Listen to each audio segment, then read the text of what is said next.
Hello, my name's Harold Halfdan, and welcome to Archaeological Minecraft. I'm a former archaeologist who enjoys playing Minecraft and thought it'd be fun to combine the two. Well, it seems like AI is all the talk of the town these days. I hear about it in the news, in podcasts, people are talking about it at work, it's all over the place. Even YouTube itself is both talking about creating AI tools for creators, but also talking about potentially having creators put an identifier when AI is used in their videos. As such, I thought it would be a good topic to discuss and learn about a little bit, and share my thoughts with all of you while doing so. Now, I know in my normal videos, I typically build an archaeological build and talk about the history of that structure and the culture who created it, but I thought with such a potentially landscape-changing technology like AI, I thought it was important to talk about it and investigate it. As such, I appreciate your indulgence as we walk a bit off the beaten path. See, the thing about AI is that I think it could be used for good or for ill, and thus it's good to explore and get to know the tool in a little bit more detail, if for no other purpose than to understand its limitations or spot when that tool is used. And I suspect that being able to spot AI in the future might be a useful skill, especially since from what I've heard and read about it up to this point, it tends to make some stuff up and hallucinate. So with that explanation out of the way, let me set the scene. In today's episode, I thought what it would be good to do is to use one of these AI tools and have it scan a video of my own creation that I posted last year and see what it creates as a result. The tool I'm using in this video is called Opus Clips. It's a website that lets you upload a video or post a link to a YouTube video, and then it processes and analyzes that video and uses its AI to create different YouTube shorts from that content. I thought what we could do is look at what it thought of my video and what it automatically created and how accurately it captured what I was trying to say in the original video. So I may be flipping back and forth between the shorts that it's creating and seeing what it's outputting, as well as the original content that I posted a year ago. So I'm curious how it's going to do its cut, how it creates the shorts for my longer form video, and really if it gets any of the information wrong or creates anything that I've said and can take it out of context, or if it just maybe adds stuff that makes it up. I actually don't really know what it's going to output. So I'm kind of learning as I'm going here and then sharing it with you all. Okay, so you can see I've opened up a web browser here, and I've opened up the tool that I'm looking to analyze, this Opus Clips. The other thing I should say right off the bat, this is not a paid advertisement or anything like that. So I have no history with this company. I'm not getting any money from this company. I don't care if you use it or not use it. I literally just signed up for a free account, as you can say, using the free plan. It gives you 60 minutes for, it looks like, probably 30 days. And so, yeah, so that's all I did. I have no affiliation with this at all. Use it, don't use it, doesn't matter to me at all. So I'm really just using it for the point of this little experiment. So real simple interface, though. Looks like you can see I uploaded it the first time, and then it expired, and then I had to re-upload it again on the free plan, and it looks like I'll have 4 more days until this one expires. So, but yeah, and I kind of like that it says, don't use it for these. We're bad at these, and we're good at these, So, yeah, real easy. I just picked the video, dropped it in there, hit go, and then it chugged away, and then this is what it outputted. So you can see that I chose to have it scan this video over here, so the Archaeological Minecraft building Neolithic and Bronze Age structures on the Archeo SMP. Thanks to the 200 people who've liked it. High fives to all of you. But this is what it thought. So it scanned through and created a number of shorts here of the video, and you can see that this one here, discovering ancient treasures, archaeological scavenger hunt in Minecraft. I like the fact that it gives you nice transcript right here, pro clip to edit, so it doesn't look like I can edit this without being in pro, which I'm not. I don't plan on upgrading. I do think it's interesting right off the bat. When you upload a short can only be 1 minute long, so I find it interesting that it's picking shorts. Yeah, this one's 2 minutes and 52 seconds. It's interesting that it's chopping up shorts into bigger sections than 1 minute. I find that interesting, because then if you did want to post this, it wouldn't post as a short. It would just post as a weirdly edited video, which I don't know is anyone's benefit. If you downloaded it, I suppose you could then go and edit it down to less than a minute.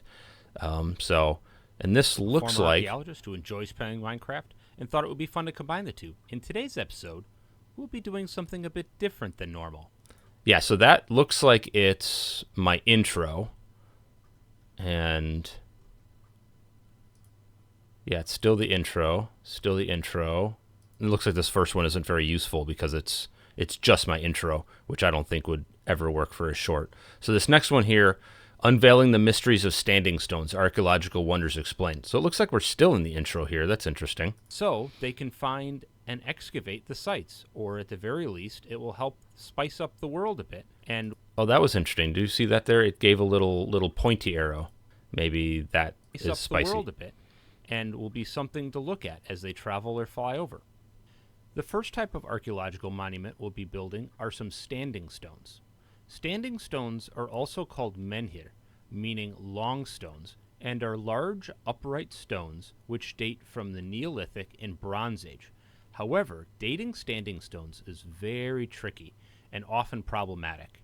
They are most numerous in Ireland, Wales, Scotland, and England, as well as in Brittany in France, where there are 50,000 of them, though they are found all across Europe, Asia, and Africa. Okay, so that's so it looks like it's basically transitioned from the intro right into that first section. So if I start it right at that first section. The first type of archaeological monument we'll be building are some standing stones.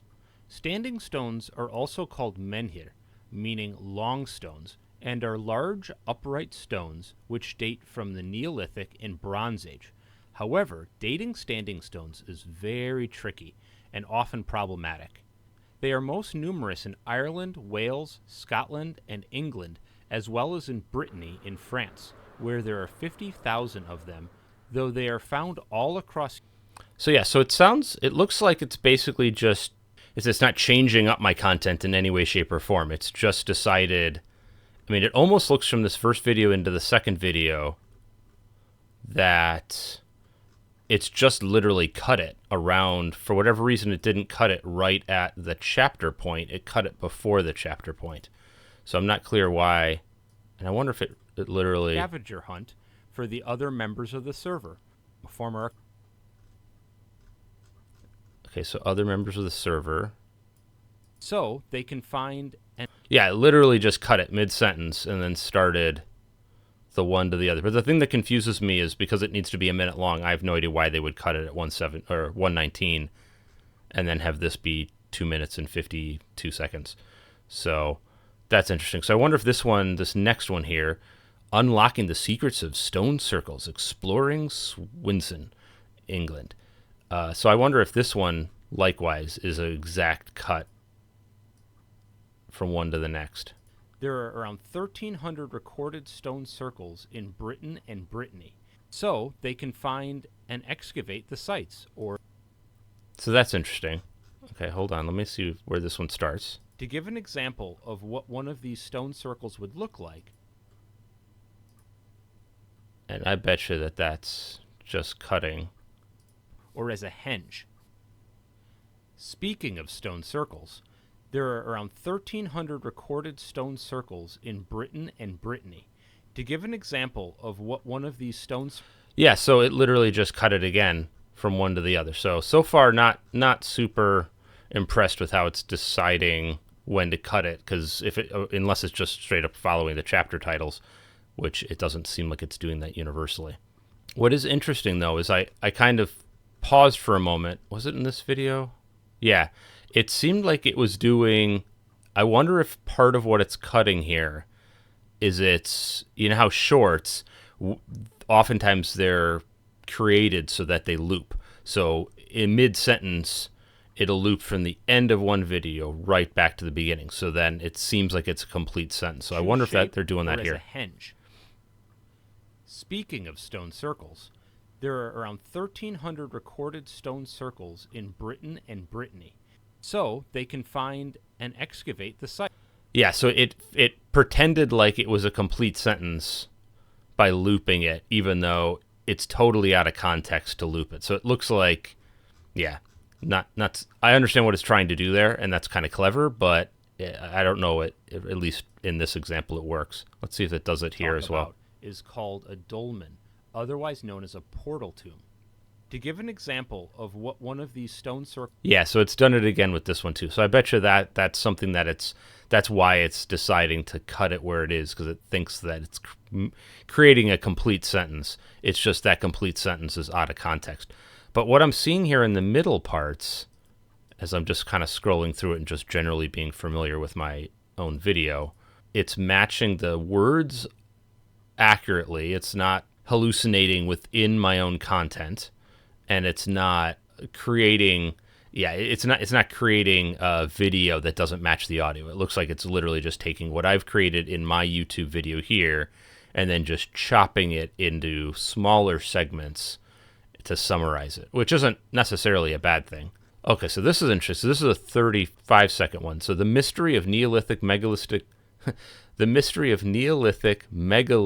tombs. Maybe I say that somewhere in the video.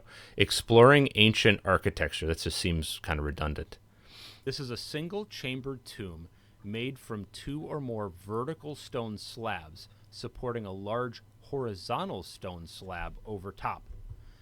While they have the appearance of large stone slab tables or oversized stone stools today, back when they were constructed in the early Neolithic period, around 4000 to 3000 BC, they were sometimes covered over with smaller stones or dirt, which has now eroded away, leaving only the large megalithic stones behind. This is a single-chambered... Yeah, so again, you kind of get a loop a little bit like I was talking about before, it seems, on this one. And again, I think it's also accurately reflecting what I say in the video with what I showed in the video at that time. So that's nice. I like that it's not totally making stuff up or taking stuff out of context. But the thing I didn't like here is that it just started in the middle of nothing. Like it's, this is a single chamber tomb. Well, what's a single chamber tomb? So I know it's talking about dolmen here based on the context. So dolmen, otherwise known as portal tombs, and then it's saying this is a single chamber tomb. But it would be nice if it actually chose to chop this a little differently. But again, maybe if I was going to use something like this, you could download it and then just kind of re-edit your audio, re-edit your video a little bit, and that actually would be far quicker than creating it all from scratch. At first, I wasn't quite sure what I thought about how it was just taking the more rectangular format that you'd see, the widescreen format in the regular video, and I didn't quite like how it was just chopping the beginning end. But I like how it creates a nice section for the text at the bottom. I do like how it's more engaging. Okay, here. So this next one here, unveiling the mysteries of portal tombs in Minecraft. Each portal tomb looks a bit unique and with a slightly different structure. So I liked how that started. These in your own Minecraft world, I would recommend you Google some pictures of these structures and figure out what looks good in your own Minecraft world.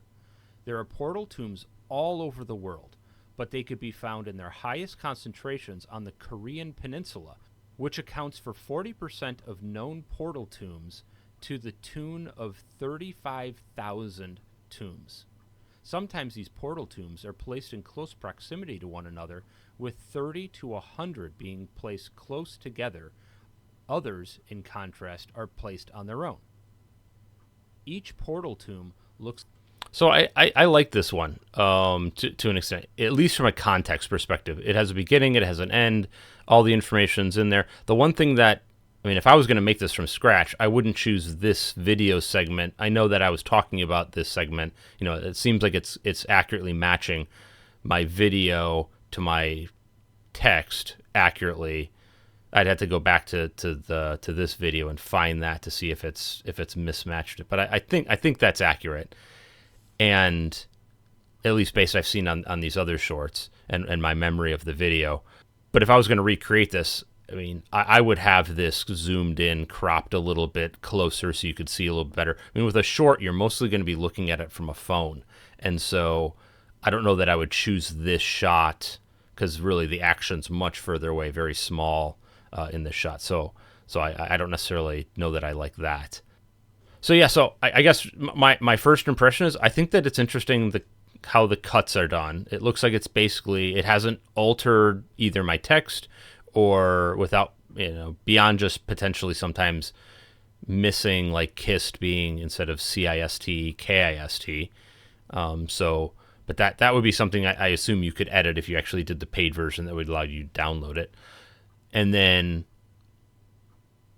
yeah, I like that it's accurately reflecting my video to the audio. It's not totally taking things out of context, and like within a video, right? So it's not putting random weird, not my video as the video, and it's not changing my text that I've said to something different. So I like that. So it's not making stuff up. So it's accurately taking what I put as the source content in my video and then really just summarizing that in the shorts. So, which I don't necessarily think is a bad thing. I could absolutely see where someone would want to use a tool like this. Because, I mean, if I was going to do something like this manually, I mean, that could take, if I had to rewrite what I said or re-record it, edit it, then find a new clip, maybe do, a new replay mod of that area, or even take my existing video, edit it down, alter it, kind of like I was saying, to zoom in a little bit more so it'd be clearer on a phone. I mean, that could all take a couple hours at least. I mean, maybe even four hours. And so for just one short, where I think a tool like this, I could absolutely see where someone, would maybe want to use that, where certainly if it's their own content, to then create a short just kind of auto-magically. However, it's totally taking things out of context. I mean, the whole point of my videos is to be educational and for people to learn.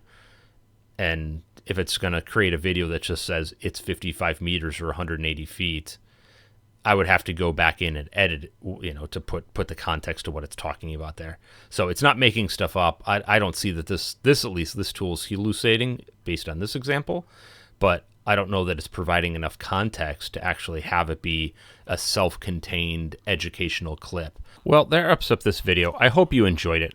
I know it was different than my normal videos, but as I said in the intro, I see AI becoming increasingly used and inserted into different tools in people's videos, shorts in particular.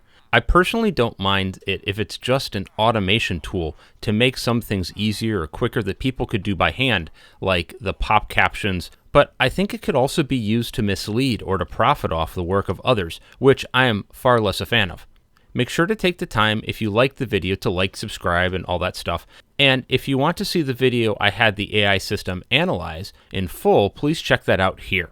Thanks. Have a good rest of your day. Bye for now.